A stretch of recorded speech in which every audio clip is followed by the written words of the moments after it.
Управление делами президента России закупило для Кремля администрации президента новогодние суперпремиум елки из Дании.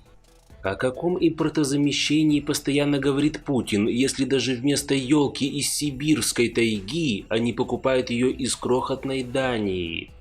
До Нового года осталось совсем немного, а россияне в следующем 2022 году будут гордиться тем, что живут в самой богатой стране мира. Об этом заявил Жириновский. Дорогие граждане России, я вас всех поздравляю. Этот Новый год будет для вас более удачным, для нашей страны.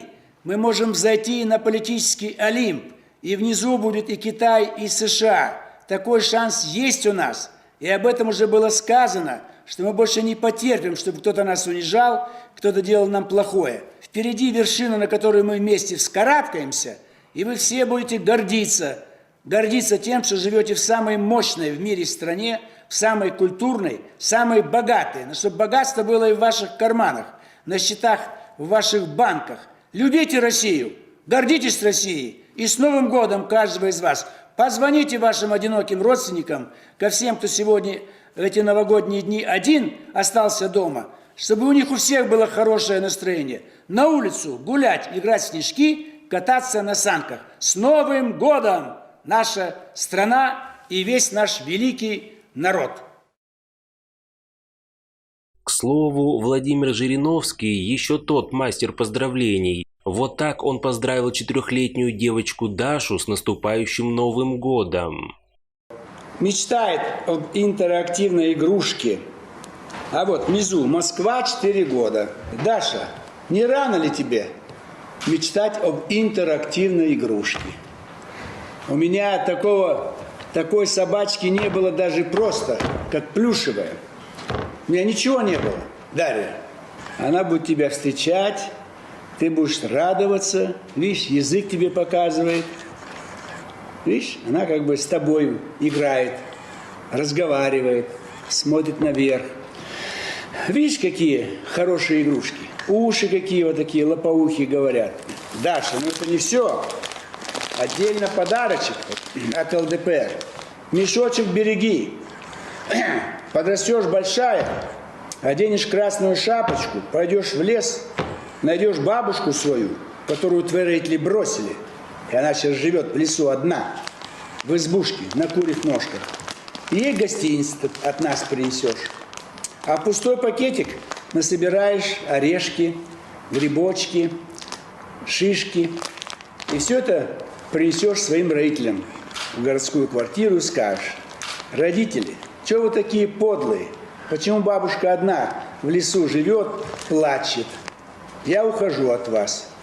И пойдешь, Даша, найдешь штаб-квартиру ЛДПР, вступишь в детскую организацию ЛДПР и с плакатом «Спасите мою бабушку» выйдешь к Белому дому в одиночный пикет. Тебя задержат. Депутат Власов будет пытаться тебя освободить. Ему это не удастся. Но он подождет, пока ты вырастешь, будет тебе 18 лет, он на тебе женится. И это будет самый большой подарок для тебя и самая большая трагедия в его личной жизни. Видишь, как Даша все это обуславливается? Начали с какой-то собачки интерактивной, какие-то конфетки, окончилось счастьем твоим и трагедией депутата Власова. С Новым годом, Даша! 22-й счастливый, любимый, хороший, теплый Новый год. Но что-то россияне не особо верят, что последние десятилетия стагнации и увеличившегося падения в последние месяцы экономика страны ни с того ни с сего резко начнет расти. Как стало известно, индекс счастья россиян упал до 10-летнего минимума. Счастливыми себя считают только 41%, около четверти несчастными. Значение индекса счастья в России снижается с 2014 года и находится на минимальном с 2011 года значении. Это следует из результатов опроса, проведенного Ассоциацией социологических организаций Gallup International. По этому показателю мы заняли почетное 5-е место с конца. Более несчастливые люди, чем мы на планете, живут только лишь в Гане, Гонконге, Афганистане и Ираке. Много ходило слухов, что во время недавней пресс-конференции Путин для хоть какого-то увеличения этого самого индекса счастья раздаст из налогов россиян этим же самым россиянам обратно небольшую часть их же денег, тысяч по 10. Но чуда не произошло. Вернее, в ближайшие месяцы особых выборов не предвидится, поэтому решили любовь к власти пока не покупать. Но раздача вертолетных денег к Новому году все же будет, только получат их не все. Премьер-министр Михаил Мишустин распорядился выделить из резервного фонда правительства 1,35 миллиарда рублей на новогодние премии для путинохранителей сотрудникам МВД. В документе указано, что выплаты денежного довольствия производятся в целях материального стимулирования полицейских. При этом резервный фонд правительства России, который в октябре был увеличен на 1,4 триллиона рублей, предназначается только для выделения средств на социально значимые цели. Не обидели и чиновников. Премии российским чиновникам начнут платить просто так. Госдума на пленарном заседании приняла в третьем чтении законопроект, упрощающий порядок выплаты премий федеральным гражданским служащим. Внесенный правительством документ разрешает премировать чиновников не только за наличие высоких достижений, но и просто за выполнение своей работы. Новые правила премирования заработают в центральных аппаратах федеральных государственных органов с 1 января 2022 года. А что же россиянам? Что им дадут в новом году? Новый обвал цен на все. На ЖКХ, услуги, мебель, технику, стройматериалы и так далее. В 2022 году цены на продукты питания в России будут расти двузначными темпами из-за газового кризиса в Европе и дефицита удобрений. Такое мнение выразил директор Центра международного агробизнеса и продовольственной безопасности РАНХИКС Анатолий Тихонов. До этого первый вице-премьер Андрей Белоусов предупредил о новой волне подорожания продуктов питания в 2022 году. В прошедшем году, по данным Росстата, они стали дороже на 10,8%. Однако независимые оценки показывают рост на 17% и даже больше. Это подсчитали аналитики компании Ромир. Это в 2 раза больше, чем насчитал Росстат.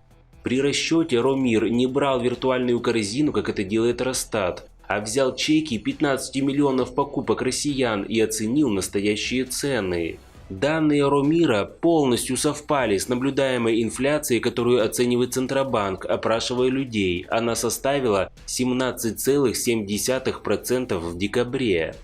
Таким образом, по реальному росту цен Россия находится среди отстающих стран мира. При этом отдельные продукты подорожали еще сильнее. Например, курица подорожала на 27% за год. Свинина, говядина и яйца на 15%, гречка на 26%, морковь на 31%, картофель на 55%, капуста на 132%. А вот на сколько процентов увеличилась ваша зарплата в этом году? Ну хотя бы на 20%, а на 10%, может на 5%. Поэтому единственный новогодний стол, который многие россияне себе скоро смогут позволить, вот такой. Решил накрыть новогодний стол и так рассказываю. Бутерброды с зеленой икрой, красота, вкуснятина. Салат змейка делал долго. Гречневая икра дорогущая. Осьминоги в чесночном соусе. Креветки испанские. Ананас, походу, итальянский, не знаю. И вино 20-летней выдержки. Это просто вкуснятина. Но не унывайте, сейчас все пересчитают и снова заживем. Росстат с 1 января 2022 года решил изменить методику подсчета инфляции. По-новому рассчитывать рост цен в ведомстве решили после разгона инфляции до 5-летнего рекорда и требования Путина снизить показатель вдвое за следующий год. В В частности, ведомство изменит корзину товаров и услуг, а также сдвинет временные точки учета цен. Теперь регистрация ценников в магазинах будет перенесена с понедельника на пятницу. Перенос понадобился ведомству, чтобы фиксировать цены на продовольственных рынках, где ценники ниже, чем в магазинах. Расширится и число товаров в потребительской корзине. В продукты добавят свеклу и бананы, которые до сих пор не учитывались госстатистикой, хотя их употребляет большинство россиян на ежедневной основе, как самый дешевый источник калорий. Все это должно помочь хотя бы на бумаге снизить продовольственную инфляцию, которая официально достигла 10,8% в 2021 году. Поскольку даже чиновники правительства говорят, что цены продолжат расти двузначными темпами в 2022 году. Драма заключается в том, что Путин в начале декабря счел и 8% слишком высокой инфляцией и потребовал к концу 2022 года снизить показатель вдвое, до 4%. Росстат сделал первый шаг в этом направлении. Результатом этого будет еще большее расхождение между реальными данными и официальными, которые довольный Путин будет сообщать населению на всевозможных конференциях.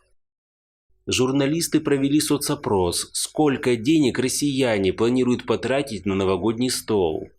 На Новый год сколько планируете потратить денег? Нету денег. Вообще? Вообще нету. Ни на селедку, ни на шубу. И что будете делать? Картошку жарить. Я пенсионер, и дай бог, если президент, он говорил, 15 тысяч нам даст. И дай бог, ну, немножко, чтобы было что поесть на столе. Ну, торт какой-нибудь взять, шампанское. Я человек одинокий. Достаточно 1500, чтобы Новый год справить. Но если президент добавит, то можно будет хотя бы в сауну сходить, помыться, как это, история с легким паром. И действительно почувствовать праздник. Даже на свеклу не хватает. Селедка на 70 рублей. Какая шуба? Нету шубы. Если, ну, есть что-то на столе, есть в доме, ну, порядок, там свет, все, и это хорошо. Ну, вообще на всем будем экономить уже, потому что мы много денег потратили, да. Потратил уже все, что можно. Даже кредитку уже обнулил. А придется ли вам в этом году на чем-то сэкономить по сравнению с предыдущими годами? Не придется. Почему? Просто бомжи. Остается только надеяться, что в новом 2022 году аполитичное большинство россиян наконец-то откроют глаза, перестанут молчать, и как следствие по индексу счастья Россия начнет вылезать из своего болота, а цены в магазинах перестанут расти.